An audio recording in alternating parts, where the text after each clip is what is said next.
Salam kawan-kawan dimanapun teman-teman berada.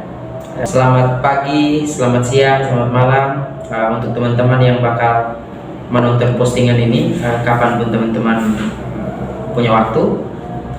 Jadi hari ini Bang Hans dan saya akan ngobrol tentang konsumsi. Itu berkaitan dengan bukan dibatasi pada apa yang kita makan semata, tetapi juga pada informasi yang kita terima, apa yang sedang kita lihat, apa yang kita dengar di dalam kehidupan kita akhir-akhir ini. Kemudian juga akan kita kaitkan dengan pandemi, satu peristiwa yang cukup membuat kita harus berpikir kembali tentang berbagai hal dalam hidup, baik itu secara individu maupun secara komunitas, entah itu komunitas global sampai pada komunitas-komunitas lokal gitu.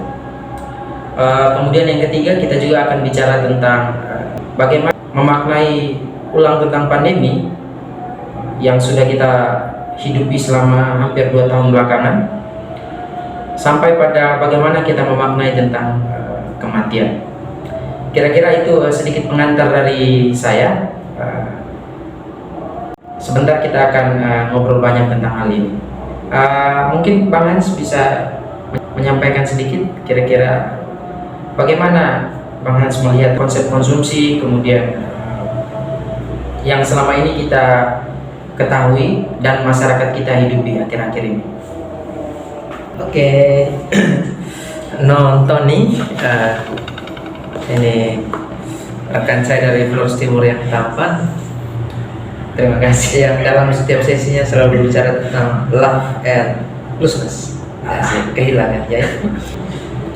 Seperti yang Ton sebut tadi, banyak orang memahami konsumsi ya sekedar kita mengkonsumsi makanan, tapi bisa juga mengkonsumsi informasi, mengkonsumsi pemikiran, mengkonsumsi bahan bacaan, mengkonsumsi apa yang kita rasa. Itu juga membentuk satu tatanan berpikir dalam konteks sosial politik masyarakat kita saat ini. Dan saya kira itu menjadi sangat menarik kalau kita kaitkan dengan situasi pandemi, di mana masyarakat kita benar-benar disediakan kira-kira platform seperti apa yang mereka harus pakai untuk mengkonsumsi jenis informasi apa, jenis pengetahuan apa. Dan akhir-akhir ini itu ada fenomena yang menarik, bukan hanya Indonesia, juga di negara-negara lain di benua Eropa dan Amerika misalnya. Orang dipaksa untuk setiap hari disuguhi oleh informasi tentang kematian misalnya. Itu menurut Tony gimana itu menyikapi seperti peristiwa seperti itu? Kalau misalnya kita baca buku, justru karena bukan karena kita pengen dapat ilmu dari buku itu, tetapi karena kita hanya pengen supaya terlihat berbeda dari orang lain gitu. Nah, hal-hal ini itu sudah kita hidupi hampir 20 tahun belakangan, sejak isu tentang ide tentang politik identitas, kemudian multikulturalisme gitu. Hampir 20 tahun terakhir kita hampir hidup dengan hal-hal yang semacam itu gitu. Dan kalau misalnya di dalam kasus pandemi 2 tahun belakangan, hal-hal yang sebetulnya sudah lalu-lalu akhirnya semakin dipertegas ketika kita sampai pada momen pandemi gitu. Dia dipertegas melalui apa? Justru melalui informasi yang diberikan oleh media gitu. Misalnya soal data kematian gitu ya. Misalnya kemarin bukan cuma media televisi saja, tapi bahkan media sekelas seperti Tempo misalnya, kemudian hanya memaparkan data-data tentang kematian yang justru itu kalau misalnya di dalam analisisnya Bang Vicky beberapa waktu lalu tentang ilmu epigenetika gitu. Jadi ada neuron pada otak itu yang kemudian terganggu ketika dia terlalu banyak menerima isu tentang kematian, bunyi ambulans. Jadi tanda-tanda semacam ini yang kemudian terus diproduksi untuk membuat menciptakan ketakutan secara tidak langsung gitu ke masyarakat kita gitu. Kalau saya mungkin itu, menurut Bang Hans bagaimana terkait dengan isu tentang pandemi ini? Dan interesting insight, I think, bahwa jika orang mengkonsumsi sesuatu itu karena butuh awalnya kan, seperti membaca buku supaya memperluas cakrawala berpikir, kan awalnya harusnya seperti itu kan, atau makan supaya bisa kenyang, atau mengkonsumsi sesuatu untuk bisa bertahan hidup, sel-sel dalam tubuh bisa memperbarui diri kan, itu alasan alamiah dalam konsumsi, nature of consumption. Tapi kemudian logika kepuasan melalui melalui konsumsi atau logika kebutuhan itu dia bergeser menjadi logika perbedaan. Seperti yang Tuan sebut, itu menarik sekali, bahwa orang mengkonsumsi sesuatu bukan supaya orang puas atau orang menikmati sesuatu, tapi supaya berbeda dengan orang lain. Seperti ilustrasi yang Tony sampaikan, orang baca buku supaya kelihatan berbeda dari teman-teman yang tidak tahu baca buku, atau baca buku yang posting buku baru supaya kelihatan bahwa dia lebih update dibanding teman yang lain, kayak gitu. Itu pergeseran paradigma konsumsi dari yang awalnya alamiah menjadi simulacrum supaya berbeda, logika perbedaan.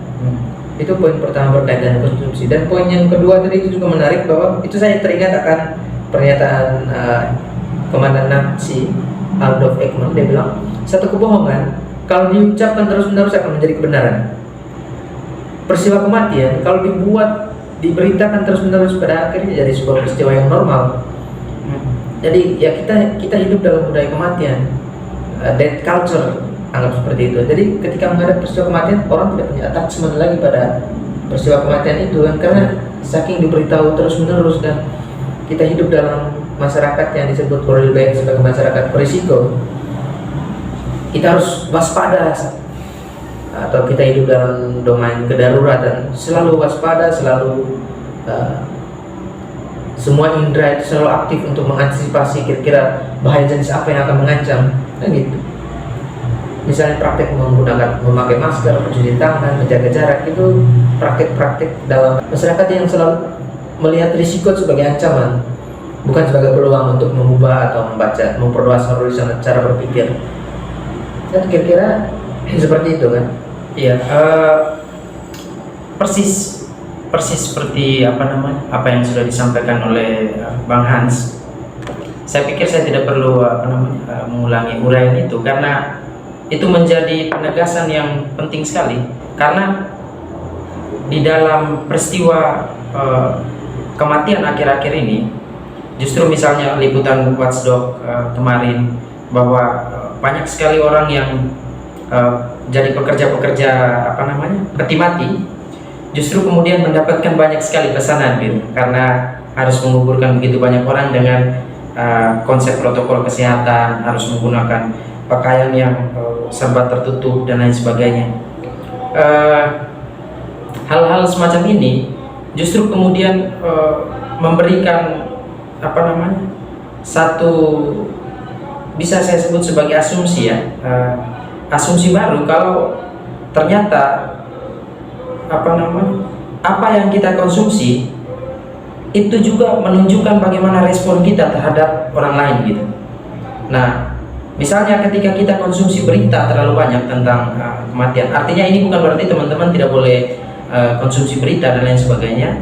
Silakan, itu pilihan individu teman-teman, tapi ini bisa menjadi semacam jalan lain untuk kita lihat bahwa ketika konsumsi berita tentang kematian, itu justru ketika dia diulang secara terus-menerus, dia akan menjadi sesuatu yang normal, seperti kata Komandan Nazi tadi.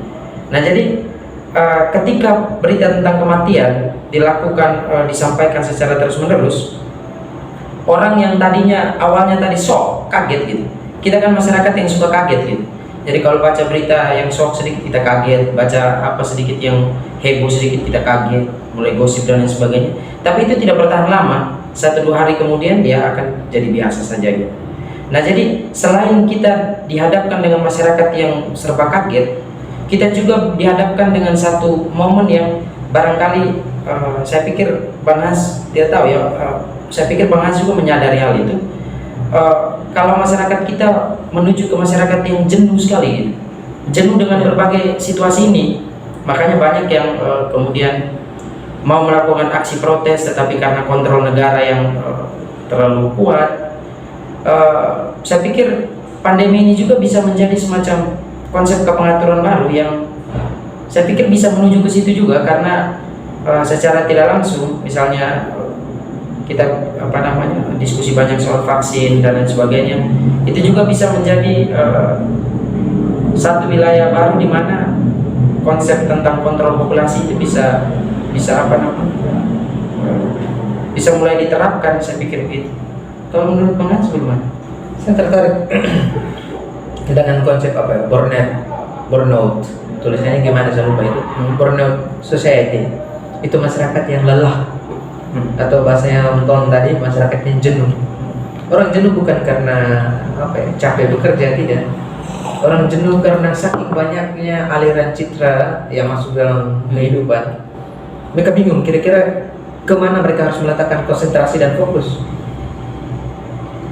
Jadi kejenuhannya di sini yang dibicarakan oleh Jean Baudrillard sama seperti disebut sebagai obesitas informasi ya. Yeah. Orang saking banyak memiliki informasi tapi tidak punya pengetahuan. Ini ada dua kemungkinan. Kemungkinan pertama yakni memang masyarakat jenuh dan tidak tahu mau buat apa, dan sudah pasrah. Atau kita berharap ada masyarakat cerdas yang ini peluang yang harus kita ambil. Seperti yang sering kita diskusikan bahwa nabi atau pemimpin yang besar itu dia datang dan dia jadi terkenal itu karena panggilan zaman. Ketika semua masyarakat sudah dikontrol secara total tanpa mereka sadari, datang untuk mendefinisikan ulang persis.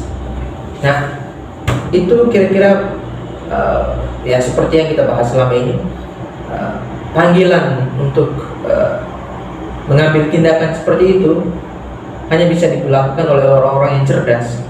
Orang-orang yang cerdas yakni orang-orang yang hati-hati untuk membaca kira-kira mental masyarakat seperti apa. Itu ilustrasi bagus datang dari Lenin. Kenapa dia bisa jadi terkenal seperti itu? Karena dia punya kecerdasan untuk membaca mental masyarakat Rusia yang beralih dari industri pertanian menjadi industri di pabrik. Bagaimana dia mentransformasi? Bagaimana caranya dia membaca mental masyarakat itu? Termasuk juga Soekarno. Dia lihat bagaimana mental masyarakat yang ada tiga domain, yakni yang tergabung terafiliasi dalam nasionalisme, lalu ada komunisme dan juga ada agama. Kira-kira bagaimana menggabungkan ini untuk menjadi suatu gerakan yang hegemonik? Di tengah misalnya masyarakat banyak yang tidak tahu kira-kira situasi negara ini seperti apa. Sama Soekarno dulu mungkin kita di NTT tidak terlalu banyak terinform atau diberi informasi tentang kira-kira tindakan politik apa yang harus dilakukan. Kita hanya menunggu di Jakarta buat apa, kita akan ikut waktu di Soekarno, dan saya yakin di sekarang juga seperti itu kan. Jadi ada dua kemungkinan ini. Kemungkinan pertama yakni kita pasrah secara total dan kita bisa bayangkan itu masa depan anak-anak kita, masa depan seperti apa yang akan mereka tanggung dengan risiko seperti apa kalau memang tidak ada tindakan yang mesti diambil oleh orang-orang yang punya kapasitas berpikir dan juga kapasitas untuk di dalam institusi atau lembaga politik. Atau ya kita ke depan seperti yang ditulis selama ini kan, kita jadi penonton terhadap mekanisme pengaturan global. Misalnya waktu Global War and Terror 11 September penyerangan World Trade Center di Amerika, lalu kemudian melahirkan ini perang global terhadap terorisme, lalu kemudian menciptakan generasi-generasi kita ini, generasi politik identitas, generasi multikulturalisme yang menekankan misalnya harus toleran kayak gitu. Itu karena pengaturan global melalui Global War and Terror. Nah, menjadi pertanyaan besar sekarang, generasi seperti apa yang akan kita hadapi dengan tata kelola pandemi hari ini kan? Dengan cara mengkonsumsi sesuatu juga mungkin akan berbeda dengan sekarang. Mungkin mereka konsumsi besok-besok tidak perlu harus baca berita karena semuanya sudah tersambung secara IT yang kapan saja dibuat secara multitasking. Kita bisa prediksi seperti itu, tapi itu masa depan mereka akan jadi seperti apa ya? Dan kita yang tua pasti akan menyaksikan dengan kesedihan dan juga penyesalan yang tidak mampu untuk kita definisikan saat ini. Dan di tengah selain masyarakat kita yang sudah jenuh, kita menghadapi apa ya, tipe pemimpin yang rata-rata mulai dari daerah, ya meskipun itu dengan apa mekanismenya masing-masing dalam mengatasi apa namanya pandemi dan lain sebagainya. Setiap problem-problem yang ada di daerah, dari tingkat daerah sampai nasional bahkan global gitu. Problemnya adalah para pemimpin kita bahkan kehilangan apa namanya sensibilitas tentang apa yang terjadi di dunia kita hari ini gitu. Itu juga mempengaruhi cara mereka mengambil kebijakan gitu. Baik itu kebijakan tentang pandemi atau bahkan sebelum pandemi, atau bahkan kita juga kemudian yang paling sedikit apa namanya fatal, pemberian pengetahuan terhadap generasi kita di dalam peradaban kita hari ini itu sifatnya setengah-setengah gitu. Itu yang membuat kemudian kampus tidak lagi menghasilkan orang-orang yang mampu berpikir secara utuh, mampu menyambungkan setiap informasi di tengah padatnya informasi yang ada. Bahkan misalnya orang yang di jurusan ilmu komunikasi misalnya hanya berbicara tentang komunikasi sebagai sebuah apa namanya, hubungan antara komunikator dan komunikan untuk menghasilkan understanding. Padahal apa namanya, komunikasi yang memang harus gagal gitu.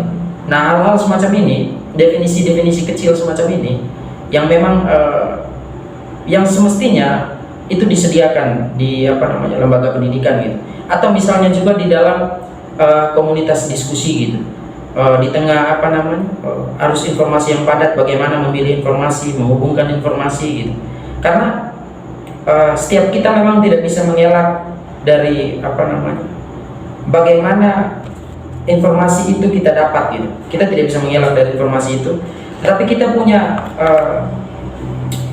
setidaknya punya cara untuk mengelola informasi itu, dan itu memang dibutuhkan apa namanya kecerdasan gitu. Seperti yang diskusi tentang konsep-konsep kecerdasan seperti yang sudah didiskusikan oleh Bang Han sama Om Diki kemarin. Saya pikir itu menarik untuk kita mulai berpikir tentang bagaimana masyarakat kita setelah pandemi itu apa gitu. Karena hal-hal semacam ini itu tidak dipikirkan secara serius bahkan oleh negara. Jadi saya pernah nonton beberapa urayan gitu, misalnya di YouTube. Orang merasa bahwa kita harus melupakan apa yang sudah lalu gitu. Misalnya selama 20 tahun kita hidup dengan masyarakat yang sensitif sekali dengan isu agama, identitas dan lain sebagainya. Setelah apa namanya terorisme, kemudian diminta bahwa kita harus lupakan itu dengan konsep kerja yang bertemu langsung, kita harus work from home dan lain sebagainya. Itu yang membuat kemudian kita tidak tahu masyarakat kita, orang-orang yang ada di negara berkembang seperti Indonesia di 5 tahun yang akan datang akan jadi apa setelah pandemi, di tengah kontrol global yang kuat sekali gitu, di tengah kontrol populasi gitu, di tengah kebijakan yang kita malu juga ya mau bilang kalau itu buruk gitu. Nah jadi dalam pandangan saya hal ini yang kemudian berujung pada bagaimana kita memaknai bagaimana orang lain itu menjadi bagian dari kita gitu. Saya pernah baca salah satu kutipan yang menarik sekali dari Soren Kierkegaard tentang bagaimana dia ngomong tentang cinta gitu, selain apa namanya Lacan yang sangat apa namanya hebat sekali bicara tentang itu. Soren Kierkegaard itu pernah bilang kalau cinta itu adalah apa yang tidak membuat kau bahagia gitu. Nah, tetapi barangkali dia lupa satu hal, kalau justru apa yang tidak membuat kita bahagia itu justru yang membahagiakan gitu. Nah, tetapi di tengah masyarakat yang seperti ini sudah bukan soal apa yang membuat kita bahagia lagi, tetapi ini soal bagaimana mendefinisikan ulang tentang konsep kebahagiaan itu gitu. Nah, itu juga berhubungan dengan bagaimana kita memaknai orang lain dalam hidup kita sampai pada berujung soal kematian dan lain sebagainya gitu. Kira-kira bagaimana menurut Bang Hans tentang apa namanya memaknai pandemi, kemudian di tengah arus informasi, kemudian soal kematian, merasa orang lain menjadi bagian dari kita, entah itu komunitas ataupun individu gitu. Saya kira ya kembali seperti yang sudah Tony sebut tadi kan, bahwa orang mengkonsumsi bukan untuk memenuhi kebutuhan tapi supaya berbeda, dan itu segregasi dalam relasi sosial yang sangat akut, dan apa ya, kesedihan atau fatalisme terbesar bukan karena banyak orang meninggal karena COVID atau karena kematian yang kita dengar setiap hari, tetapi memang kematian yang kita hidupi setiap saat dalam cara kita berrelasi dengan orang, cara kita melihat dan mendefinisikan apa itu cinta, apa itu perselisihan, apa itu keluarga, apa itu menjadi Katolik, menjadi Muslim, menjadi Hindu, menjadi Buddha. Cara kita mendefinisikan sudah keliru, dan itu menurut saya kematian yang paling fatal. Sebenarnya itu budaya kematian. Sebenarnya kita hidup setiap hari hanya karena saking sudah dinormalisasi, kita anggap itu bukan sebagai kematian. Kita hanya mendefinisikan kematian ketika jantung berhenti bekerja, sel-sel dalam otak berhenti beroperasi, lalu ya disebut mati secara biologis. Jadi kematian yang didefinisikan selama ini hanya soal kematian dalam pengertian biologis gitu ya.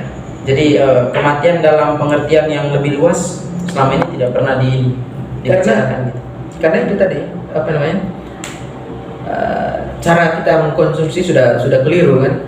Kita mengkonsumsi sesuatu bukan karena kita butuh, tapi supaya berbeda kan.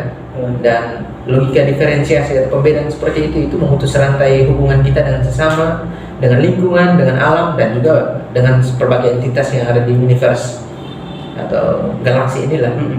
Sehingga ketika misalnya kalau ada asteroid atau meteorit yang tiba-tiba dikabarkan akan mau menyerang bumi, kita bingung, itu gimana cara? Atau kalau demi tidak relevan kan?